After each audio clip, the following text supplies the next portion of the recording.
Labas vakaras. Šiuo metu Lietuvos Ryto krepšininkai išvykoje žaidžia paskutinės rungtynes Eurolygoje prieš Vokietijos Bambergo komandą. Po pirmų dviejų kėlinių rezultatu 37-30 pirmauja Bambergas. Kauno Žalgirio krepšininkai rytoj žais savo 100-asias rungtynes Eurolygoje. Tačiau mačas prieš Jono Kozlausko vadovaujamą Olympiakos bus paskutinis šiemet prestižinėme turnyre. Prieš vieną Graikijos čempionato lyderių debiutuos naujasis Žalgirio vyriausiasis treneris Ainaras Bagackis. Krizę išgyvenančio Žalgirio krepšininkams komandos vadovų sprendimas trenerius buvo netikėtas. Visi nustebę buvo iš karto tokiam permainom, bet nežinau, visi buvom vakar susirinkę be trenerių žaidėjai, paskui su naujais treneriais, pašnekėjom, kad reikia likti komandai ir reikia kovoti iki galo.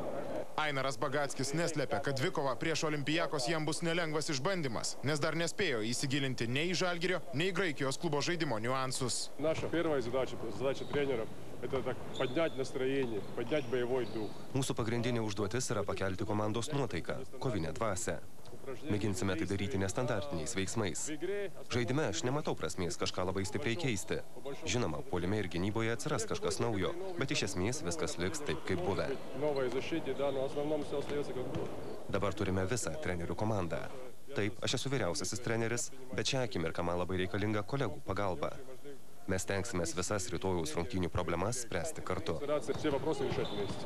Ainarui Bagackiui sukako 39 metai. Ta proga treniruotėje jį pasveikino komandos vadovai bei žaidėjai.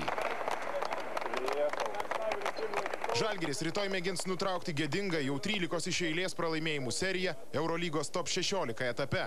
Tačiau, kad ir kaip baigtųsi dvikova prieš Olympiakos, šalies čempionai grupėje liks paskutiniai. Pirėjo ekipa antra.